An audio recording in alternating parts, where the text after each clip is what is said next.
latencia está referida a la respuesta inmunológica del huésped. Es cuando una infección, como el caso específico de tuberculosis, decimos hay una infección latente, estamos hablando que no hay evidencia de enfermedad en el huésped, que las razones pueden ser debidas o asociadas a la respuesta inmune del huésped, y que la única evidencia que tenemos de esta latencia es cuando hacemos pruebas como liberación de interferón gamma o la prueba de PPD, donde tenemos evidencia de que hay una infección sin que tengamos pruebas de que hay esa infección. Y cuando hablamos de dormancias, hablamos de características del microorganismo, en ese caso de la micobacteria. Y esto se debe a que el metabolismo de la micobacteria está expresada al mínimo, entonces está como en un estado de bajo actividad metabólica. Sí, entonces, a ver, déjenme.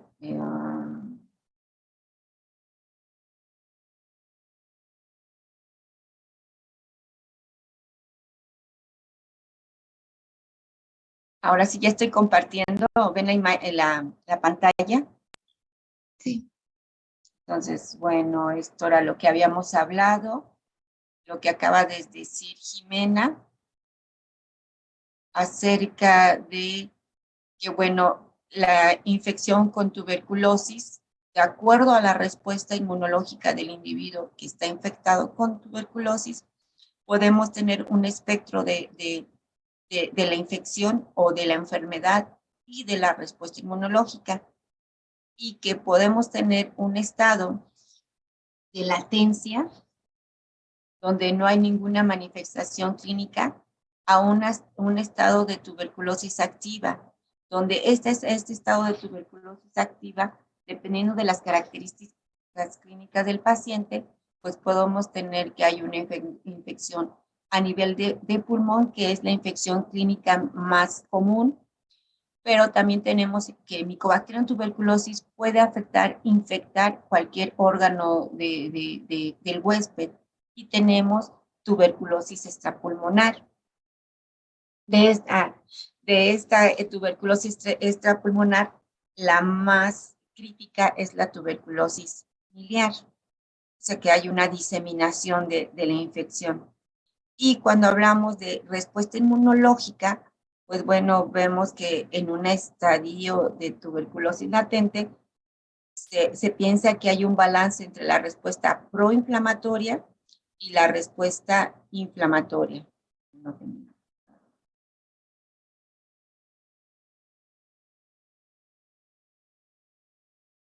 Okay. Entonces podemos tener aquí un balance de la respuesta proinflamatoria y de la respuesta antiinflamatoria.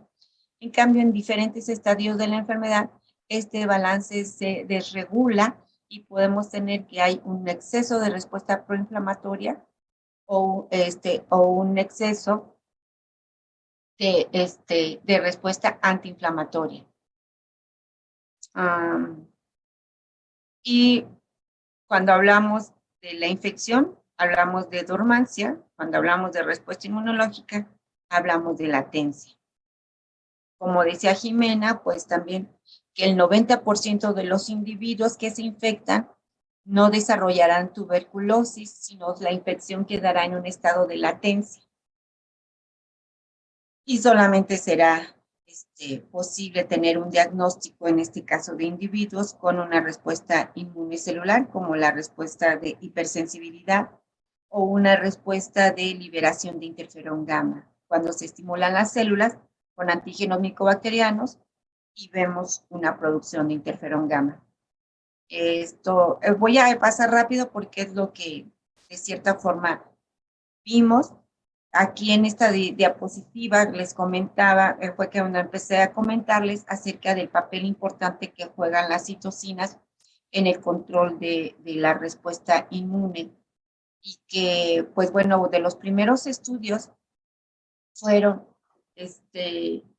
en animales. El principal animal que se ha utilizado como modelo de la tuberculosis es el ratón, Y ahí, pues, por ejemplo, se tuvieron primeros análisis en los cuales se veía que ratoncitos que eran knockout para interferón gamma, pues eran más susceptibles a desarrollar infección.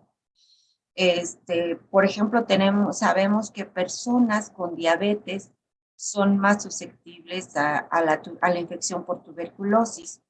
De hecho, hace muchos años se pensaba que que este binomio de esta enfermedad, cuando digo hace muchos años, es antes de que tuviéramos el tratamiento para la diabetes o un tratamiento para la tuberculosis, porque la persistencia de este binomio era muy alta y de tal forma de que había como una hipótesis de una relación, que la tuberculosis causaba la diabetes o que la diabetes causaba la tuberculosis. Bueno, aquí lo que sabemos es que es una coincidencia de dos condiciones, una condición bioquímica, en el caso de la enfermedad por diabetes, y una infección bacteriana en el caso de la tuberculosis.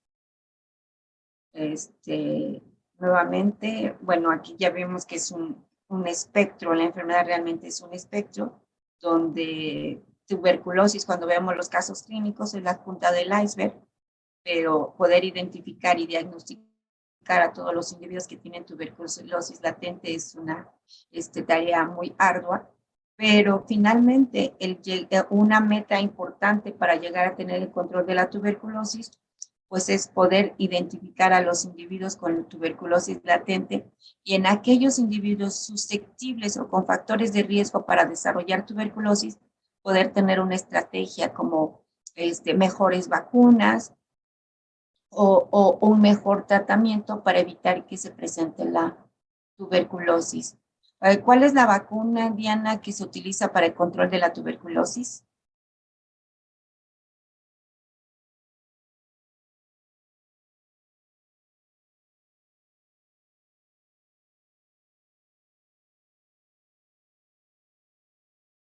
No te escucho, perdón.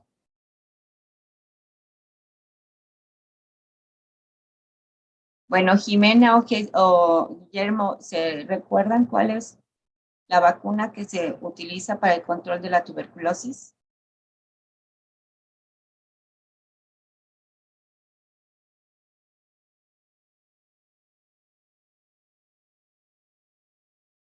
Mm, La verdad, no estoy Ujú, seguro, pero no sé si era, ay, ¿cómo se llamaba? Era de un bacilo, ujú. de Calmet, no sé qué, pero era de un Angering, bacilo. sí, Angering, ¿ves? Y que por precisamente como es el bacilo, Carmen Angering, que estos dos investigadores aislaron o sea, hicieron esta caracterización de este bacilo con el que se produce la vacuna BCG, o sea, de acuerdo a las siglas la conocemos como la vacuna de BCG o la vacuna contra la tuberculosis. Sin embargo, esta vacuna tiene una eficacia relativa. De acuerdo a diferentes estudios, hay en poblaciones en las que se ha dicho que su eficacia puede alcanzar hasta un 80% de eficacia para el control de la tuberculosis pulmonar.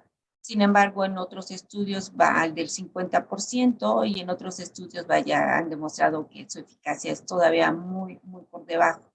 Sin embargo, es la vacuna, bueno, antes de SARS-CoV-2, no sé ahora con esta nueva enfermedad, pero hasta 2019 era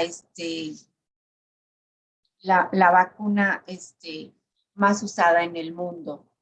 ¿Tendrían ustedes alguna pregunta o se harían una pregunta por qué si tiene tan baja eficacia, por qué sería tan usada en el mundo? Estoy hablando criterios antes de esta pandemia.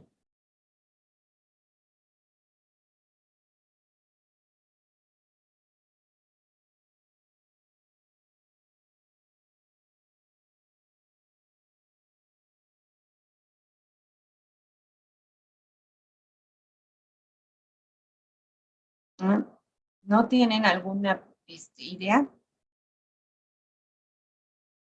Jimena.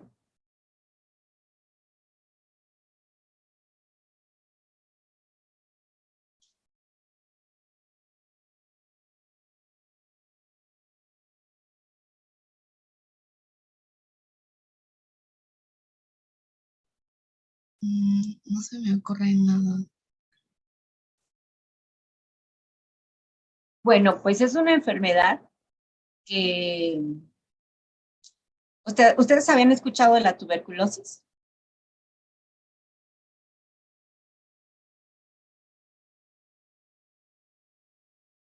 Sí, ¿Sí? sí. Ok, pues es una enfermedad que por muchos años y para algunas, gran parte de la población se consideraba como una enfermedad erradicada.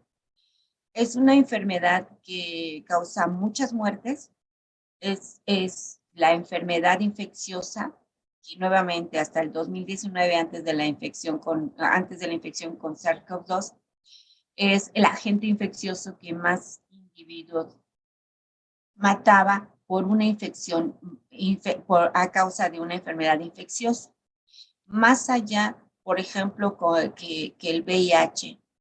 De hecho, muchos de los pacientes con VIH son muy susceptibles a la infección por micobacterias, y de hecho también mueren a consecuencia de infecciones por tuberculosis o por otro tipo de micobacterias atípicas.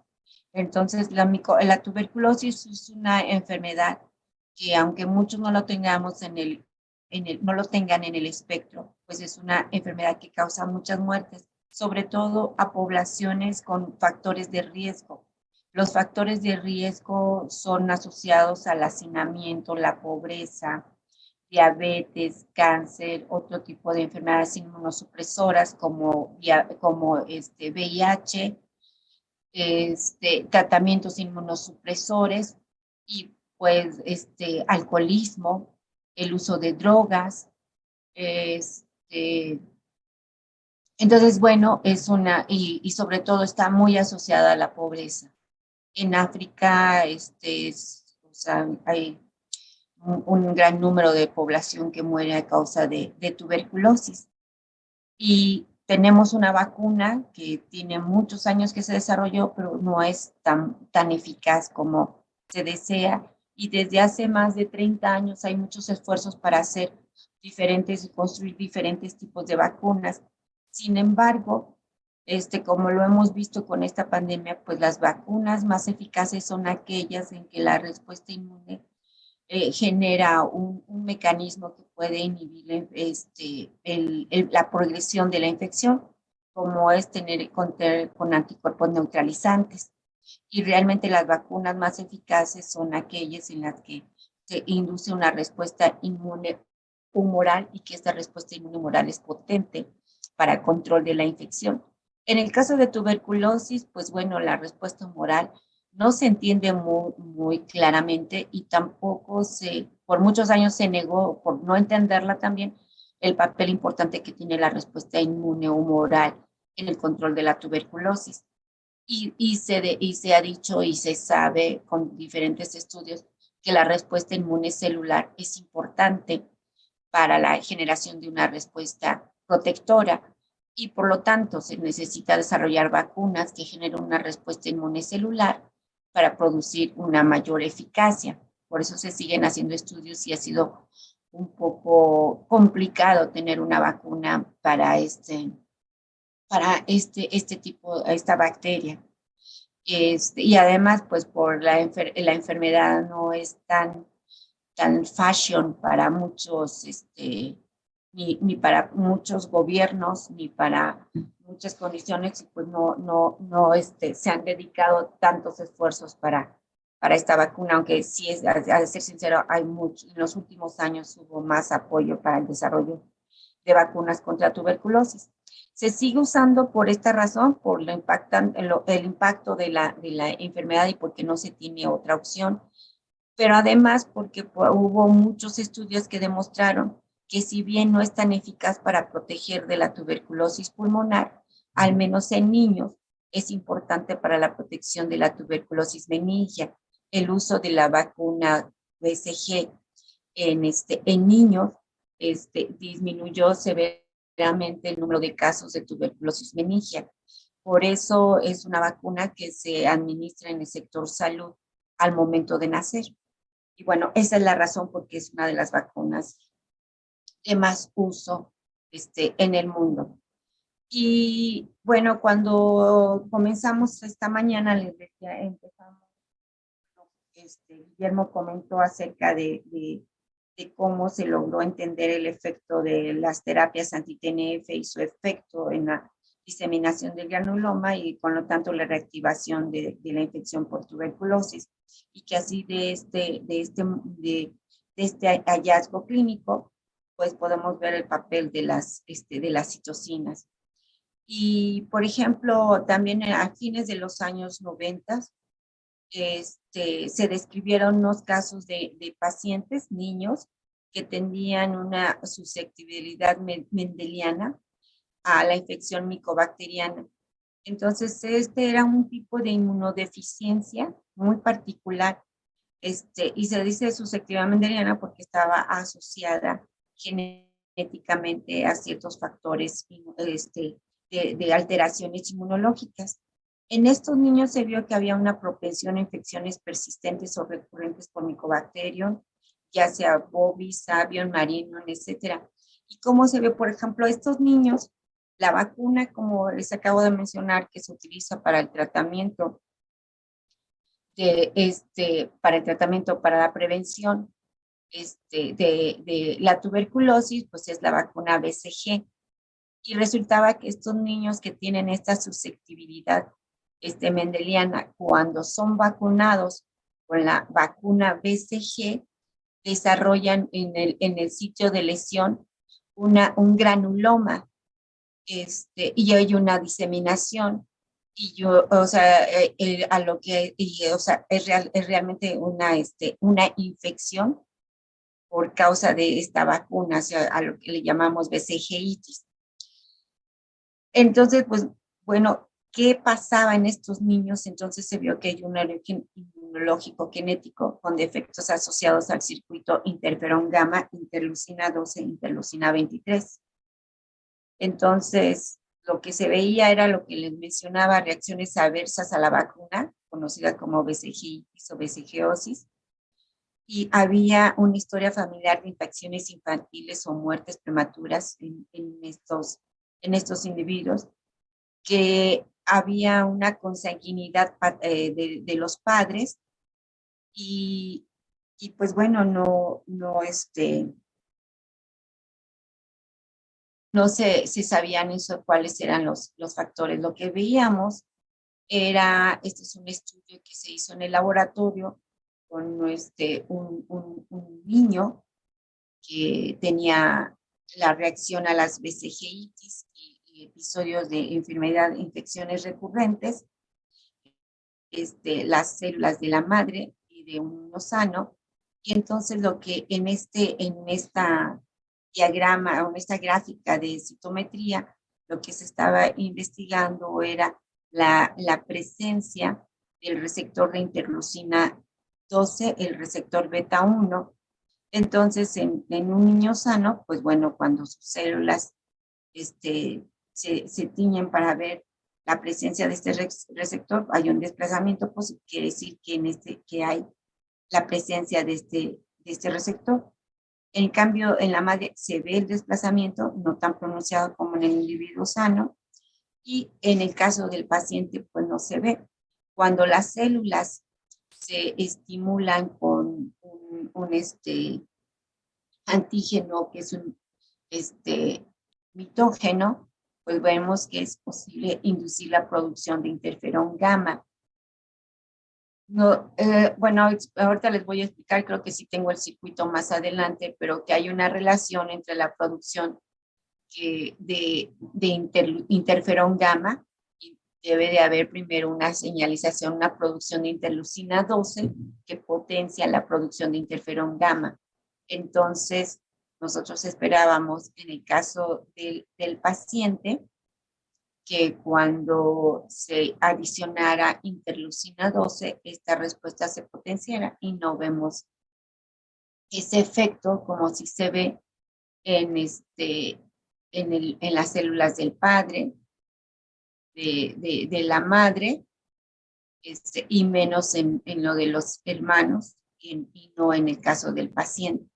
Entonces, lo que estamos viendo es que no hay, desde el punto de vista biológico, no hay producción de interferón gamma asociado a la producción, a la producción o al estímulo con interleucina 12, y esto se debe a que hay una alteración del receptor de interleucina 12.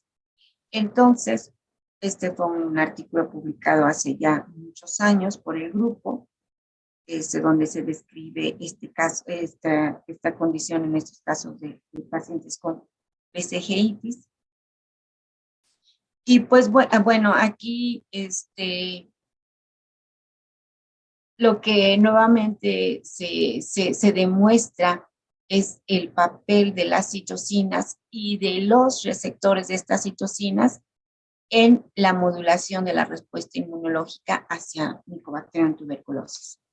Y bueno, también no solamente ya vimos que los actores importantes en el control de la infección por tuberculosis es el macrófago, que tiene diferentes mecanismos bactericidas para matar y eliminar a la bacteria, que el linfocito T estimula estos mecanismos en el macrófago, y lo hace también a través de la regulación y comunicación mediante la estimulación a través de citocinas.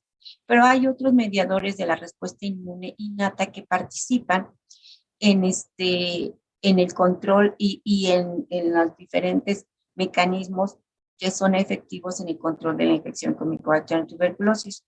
Y uno de estos mecanismos es, por ejemplo, la expresión de catelicidina LL35, que son unas beta-defensinas que juegan diferentes papeles importantes, y que esta beta-defensina o catelicidina LL37 juega un papel importante en la destrucción de Mycobacterium tuberculosis.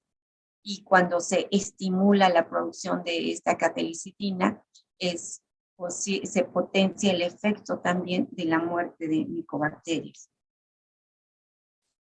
También vimos de la respuesta inmune innata, que ya vimos que el macrófago tiene un papel importante.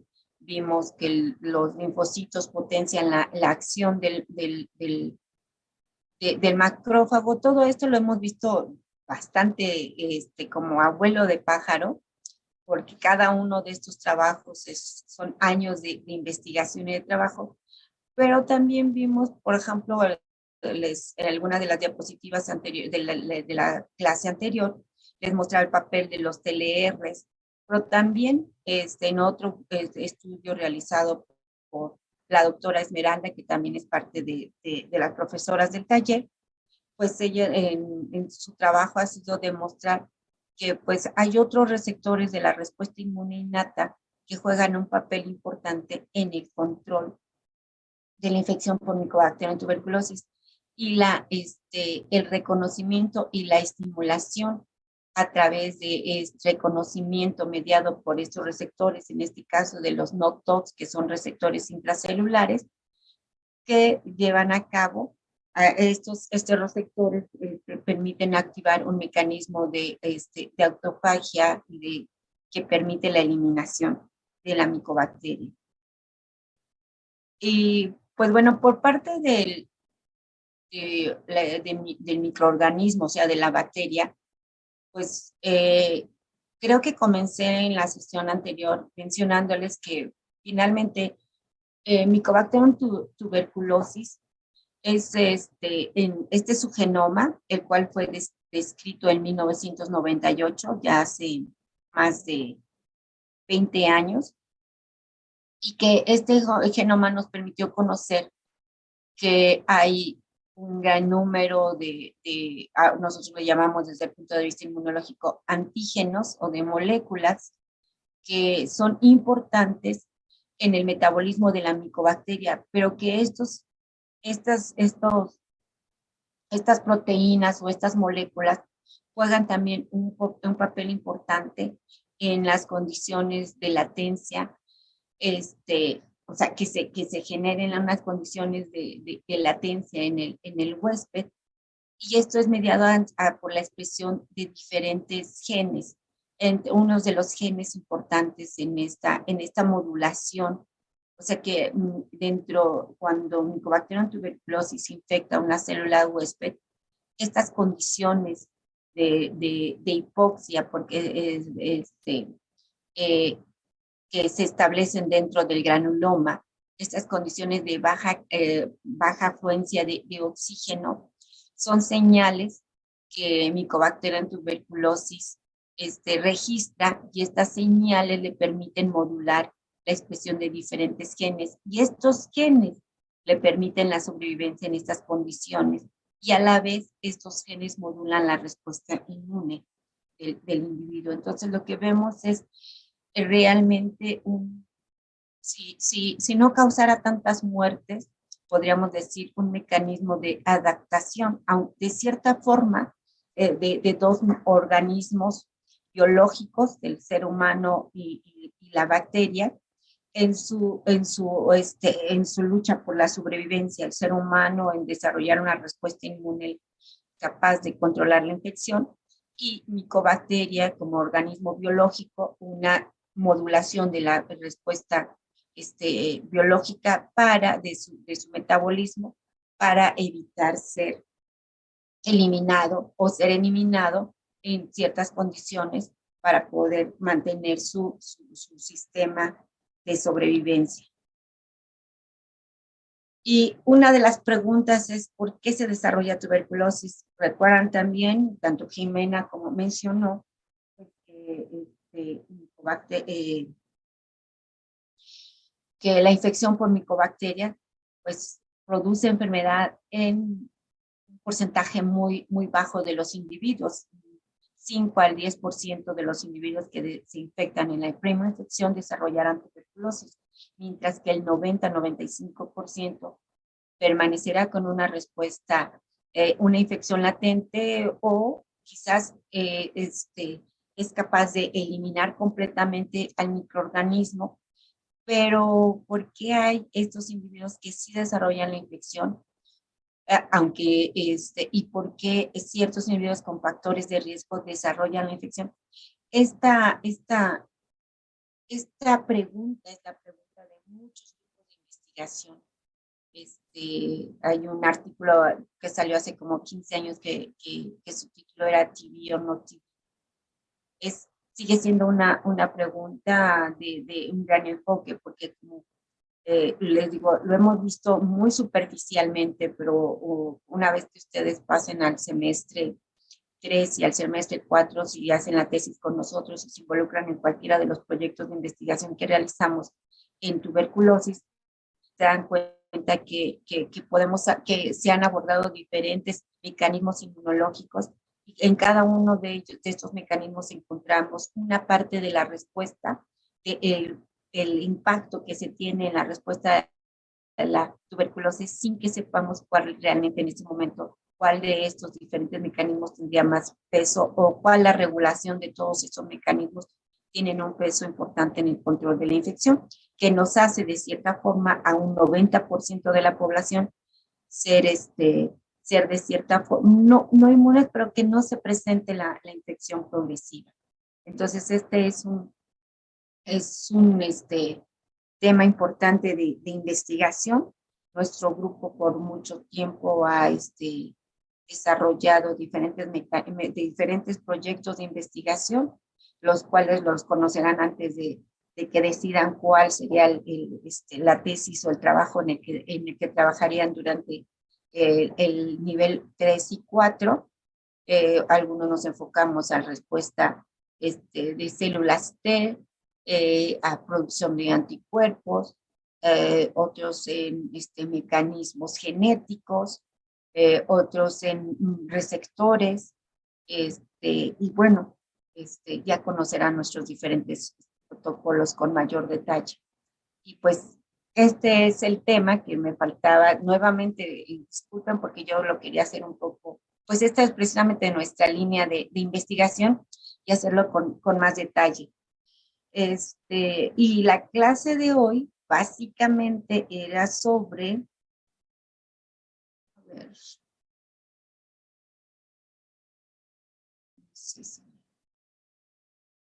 sobre bioseguridad. ¿Por qué es importante la bioseguridad?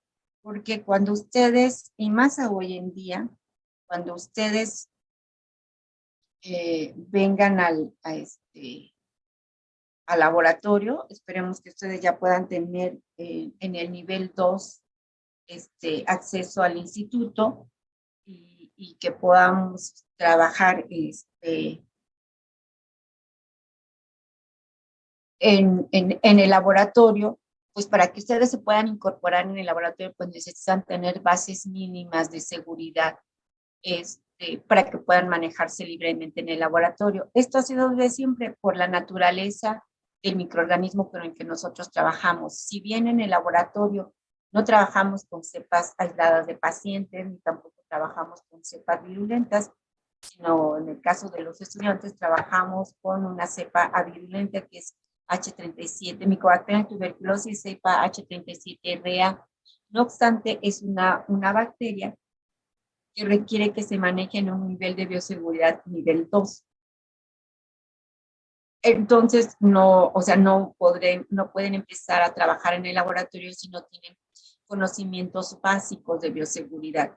Y uno de los conceptos básicos realmente de seguridad es que siempre es que, pues bueno, los microorganismos se diseminan por los diferentes procedimientos que tenemos que hacer, pero la palabra clave es contención. Pues, sí, nosotros, ¿cómo evitamos esa diseminación? Conteniendo.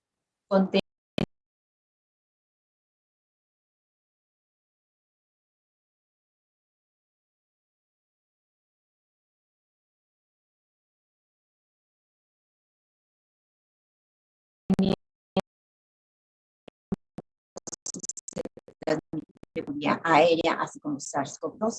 Entonces necesitamos tener los criterios de contención.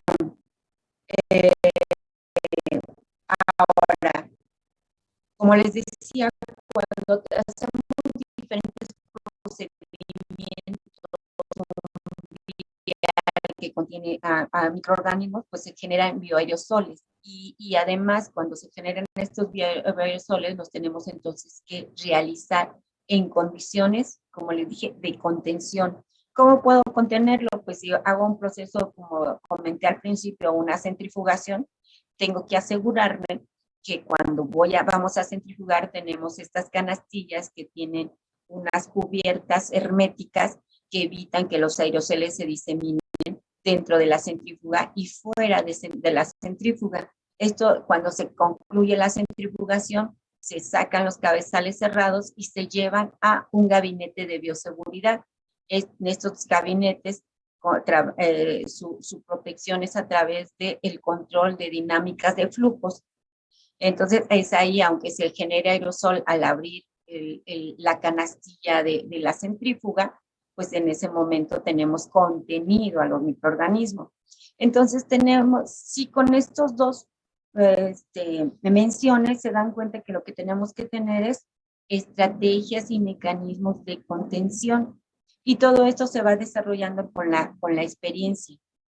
¿Qué necesitamos y cuáles son nuestras primeras herramientas? Pues nuestro equipo de protección. Y vamos a tener diferentes niveles de equipo de protección. El primero y más básico es el equipo de protección personal. ¿Cuáles son nuestros equipos de protección personal? Guantes, cubrebocas, caretas, bata quirúrgicas, pijama quirúrgica. Ese es nuestro equipo de protección. ¿Cuál es nuestro siguiente nivel? Instalaciones y prácticas.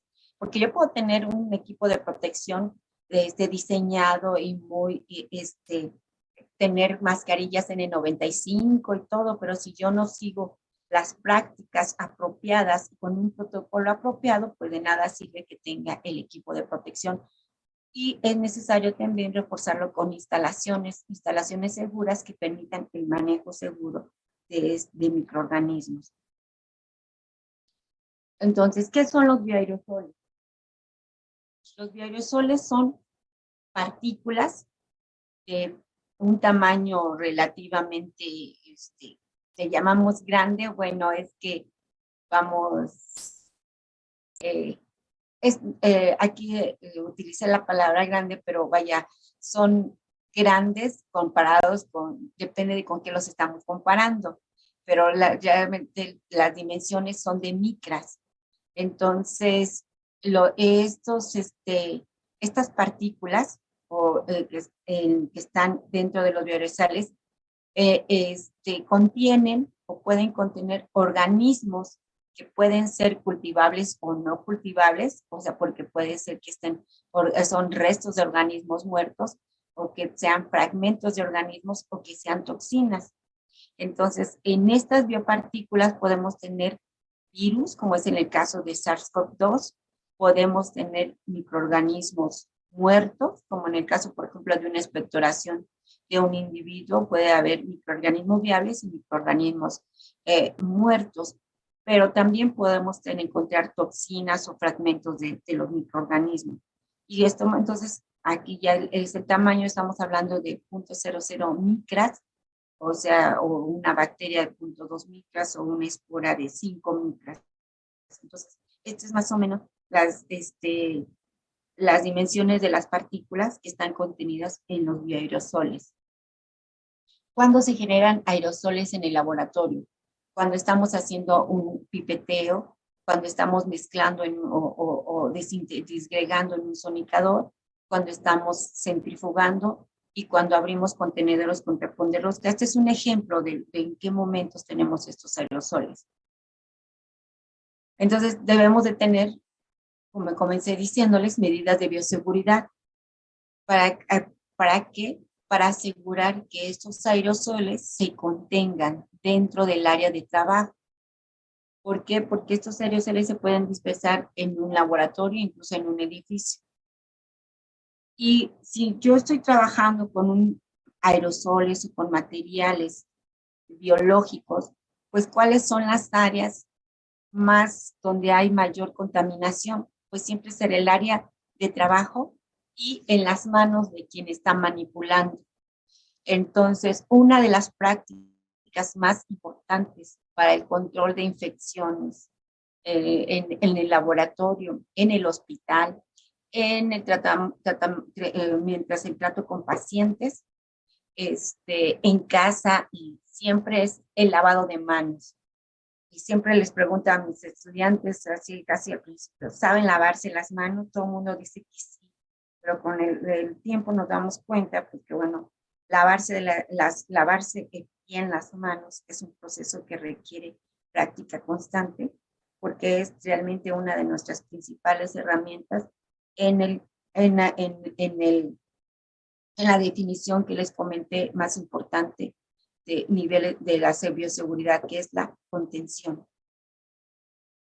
¿Cómo se puede evitar la diseminación de contaminantes? Pues modificar prácticas de laboratorio, cómo usar correctamente el equipo de protección, pipetear la última gota, porque a veces al pipetear queda una pequeña gota en la pipeta, la punta a la cual se salpica o cae en el lugar de trabajo, y esto, aunque nosotros no lo veamos, la caída de esa gota produce un splash, o sea, un rebote, donde se pueden, ahí estamos generando aerosoles que pueden, o sea, dispersarse más de 1 metro, aunque sea una pequeña gota.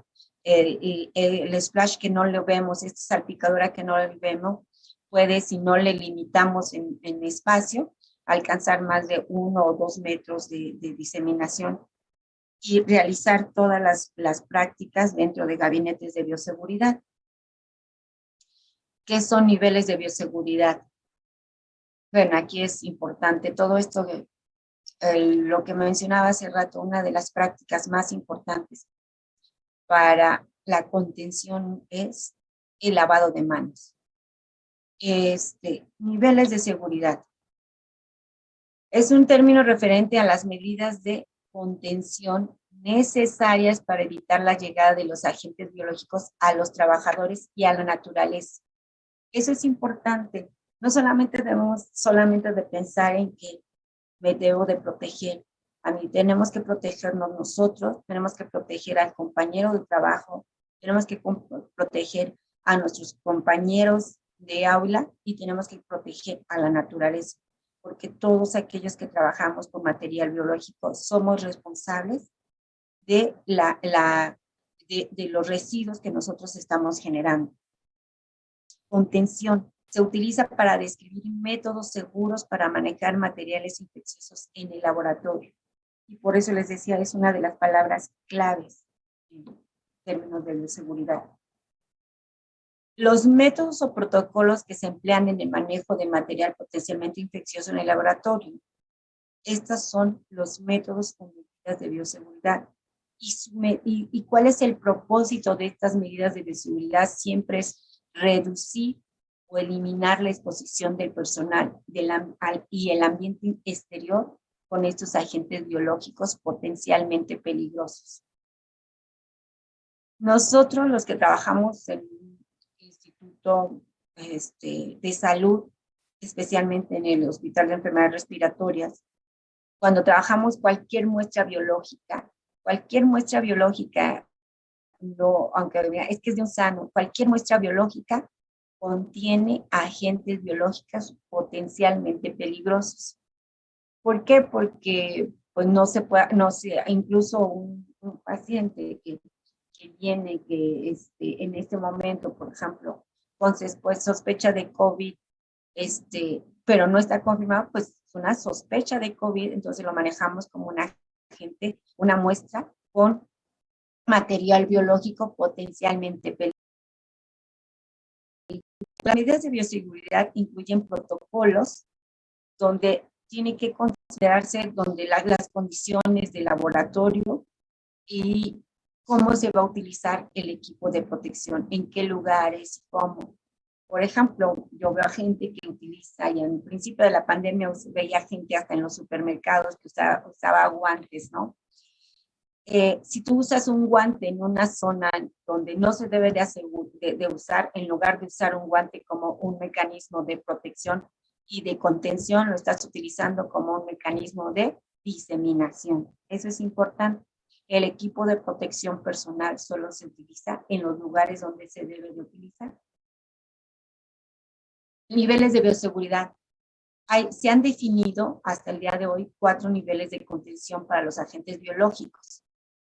Entonces, cada uno de estos niveles de contención están enfocados a los microorganismos de los que se están hablando, se trata o con los que se van a trabajar. Entonces, es importante de estos niveles de seguridad tomar en cuenta los trabajos que se van a realizar, la ruta de transmisión del agente biológico y la función o actividad del laboratorio. Entonces, esto es súper importante, o sea, los niveles de seguridad se enfocan hacia los trabajos que se realizan, el tipo de transmisión del agente infeccioso. Vamos a ver que aparte de esto no solamente importa la forma de transmisión, si para el agente infeccioso hay tratamiento, si hay un tratamiento profiláctico y el tipo de enfermedad que causa en el humano y el tipo de laboratorio en el que se va a trabajar este agente infeccioso. Entonces, para los diferentes niveles de seguridad, se definen diferentes medidas de contención. Nuevamente, les digo, contención es la palabra mágica aquí, pero no tiene ningún significado si no se sigue de forma estricta los protocolos. Entonces, es como ahorita, no tiene ningún significado si yo voy por la calle y traigo un cubrebocas y me lo estoy tocando todo el tiempo, y además solamente, como el nombre dice cubrebocas, solamente se cubre la boca y no se cubre la nariz y la boca. Entonces, es bien importante utilizar las medidas de contención, seguir los protocolos, porque si no, no tienen ningún significado estas medidas. Cada laboratorio debe desarrollar y adoptar el protocolo de seguridad biológico de acuerdo al agente infeccioso. Por ejemplo, nosotros en el laboratorio trabajamos con Mycobacterium tuberculosis. Les acabo de comentar una cepa no virulenta, no trabajamos con cepas virulentas, a menos que estemos trabajando en un nivel de seguridad nivel 3. Entonces, y para el trabajo de este microorganismo, pues se tienen medidas, cuáles medidas no se puede comer en el laboratorio, no se puede maquillar, no se puede andar en el laboratorio sin utilizar el equipo de protección. El equipo de protección no debe de salir de las áreas en las que se debe de utilizar. Y así vamos utilizando diferentes medidas de contención. Ahora, un nivel de seguridad 1. ¿Qué nivel de seguridad 1 es? Es aquel donde se utilizan agentes que de ordinario no causan enfermedad en el humano. Esos son como los laboratorios que ustedes tienen en la universidad. Esos son laboratorios de bioseguridad nivel 1. Se puede trabajar microorganismos que no causan una enfermedad en el humano. Hay que tomar en cuenta que muchos microorganismos que generalmente no producen enfermedades en individuos sanos, adultos, sí pueden transformarse en patógenos oportunistas cuando están siendo manipulados por personas inmunodeprimidas. Entonces, aunque sea un nivel de seguridad 1, donde estamos trabajando microorganismos que no causan enfermedad en el 90 y tantos o 99.9% de los individuos, pero si tenemos que conocer también las características de nuestra población. Si tenemos un individuo que tiene condiciones de inmunosupresión y está trabajando con microorganismos, aunque de hecho no pueden ser patogénicos, quizás en ese individuo susceptible sí sea un factor de riesgo. Entonces, el nivel 1 representa el nivel básico de contención, donde la manipulación de agentes biológicos no son peligrosos y se debe de evitar contaminar al ambiente, ¿sí? Porque puede ser que no cause enfermedad a los humanos, pero si este microorganismo no se descontamina de forma eficiente y se vierte sin ningún control, pues bueno, tenemos un desbalance biológico y podemos tener contaminación ambiental. Entonces, hay que tomar en cuenta el diseño y construcción del equipo de seguridad, son apropiados para el laboratorio de prácticas en general. Por ejemplo, en todo laboratorio, y yo creo que ustedes conocen los laboratorios de la facultad de ciencias, entonces en cada uno de estos laboratorios, pues siempre hay puertas que controlan el acceso a estos laboratorios. Siempre hay una tarja para lavarse las manos. Y las superficies de trabajo siempre son fáciles de limpiar. Entonces, son características mínimas de un laboratorio. Ahora, para un laboratorio de seguridad nivel 2, en este nivel de contención se suele aplicar análisis relacionados con agentes biológicos de riesgo moderado, endémicos o exóticos asociados a enfermedades humanas que pueden variar en severidad. El manejo de fluidos corporales, tejidos o líneas celulares humanas. Ejemplos son el virus de la hepatitis B, HIV, salmonella y toxoplasma. En tipo de nivel de seguridad se suele manipular agentes biológicos de los que se sabe, o por lo menos se cree, no son transmisibles por vía de aerosoles. Debe utilizarse medidas de prevención directa como el uso de guantes, protectores de la cara y otros medios físicos. Entonces, nivel de bioseguridad es para patógenos o microorganismos, agentes biológicos que representan un riesgo moderado, para los cuales generalmente hay un tratamiento, un mecanismo profiláctico. Entonces, pero en estos hay, por ejemplo, riesgos a los cuales, por ejemplo, se deben enfocar las prácticas. Por ejemplo, si estamos ya trabajando con un agente biológico de efecto moderado, pues bueno, tenemos que enfocarnos a las actividades que realiza el personal. Porque puede haber exposiciones accidentales a estos agentes por cortes. Entonces, pues, ¿qué se debe evitar? Pues tener material punzocortante, siempre buscar otro tipo de material. Si hay exposición, como puede haber exposición a las mucosas o por ingestión de materiales infecciosos, pues no se debe de consumir alimentos en el lugar. Y, por ejemplo, bueno, esas son medidas generales. Y nuevamente debe de tener una infraestructura, diseño de construcción que permita la seguridad del manejo de las muestras clínicas que se van a llevar a cabo o de las muestras biológicas que se van a analizar en este tipo de laboratorio. Y estos son niveles de enseñanza y de investigación.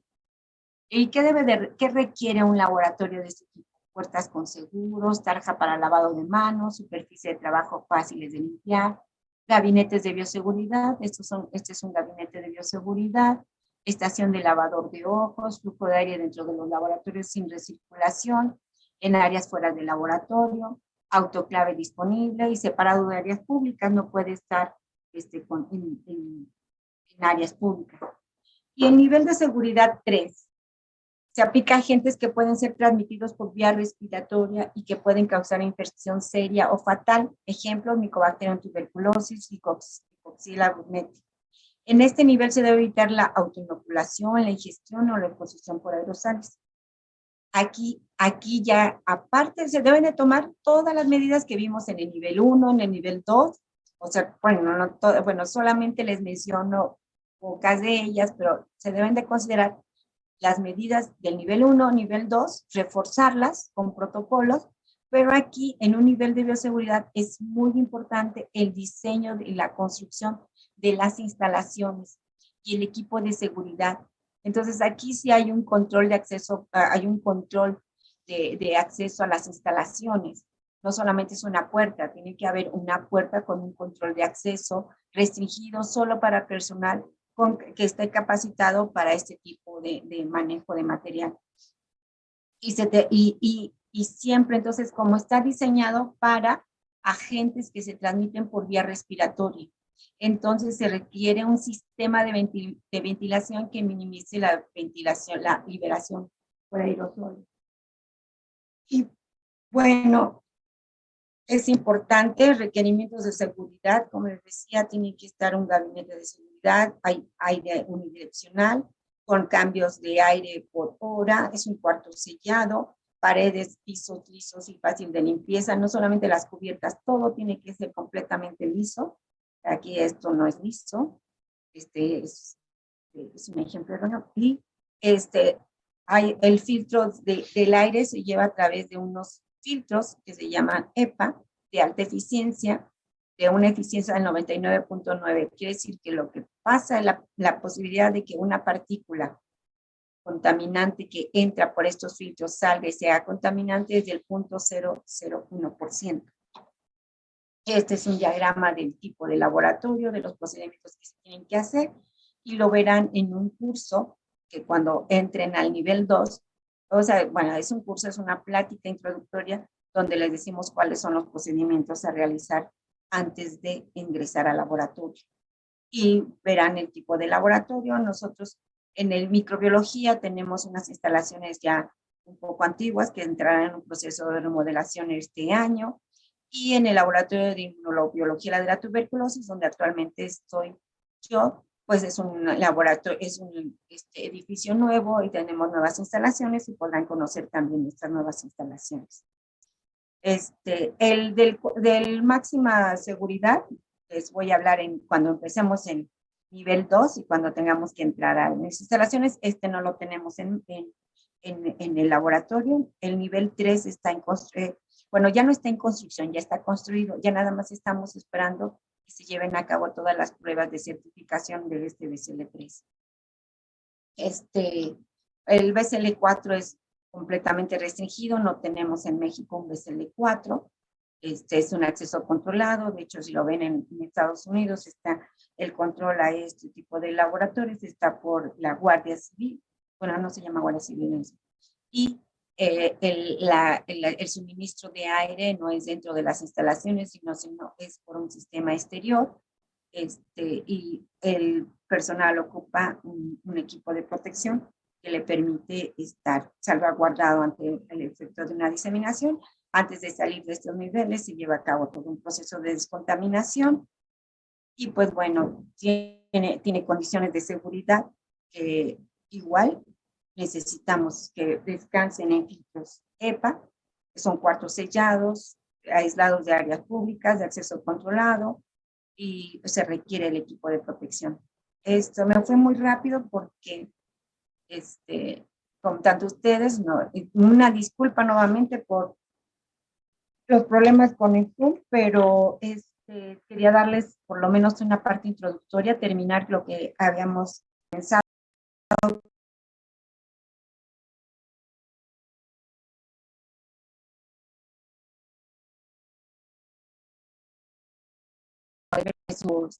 su monografía, que es su examen 2, y les estaré entregando los resultados de su examen 1, y nos vemos por cualquier duda y para que ustedes ya conversemos acerca de estas medidas de seguridad y lo que aplicará para el manejo y posibles dudas que ustedes tengan con el manejo en las prácticas que van a desarrollar en el nivel 2, son técnicas sin que tengan todavía ningún riesgo. Bueno, tienen un riesgo biológico porque son muestras de sangre de individuos sanos, pero son muestras de sangre para poder aislar monocitos, para que ustedes hagan ensayos de producción de citocinas, para que hagan ensayos de biología molecular, que vean la amplificación de moléculas, de citocinas como interferón gamma y TNF, y entonces y citometría para que vean cómo se adquieren o sea, hay prácticas donde manejan material biológico, pero material biológico de riesgo muy bajo. Entonces nos vemos el próximo lunes para cualquier duda.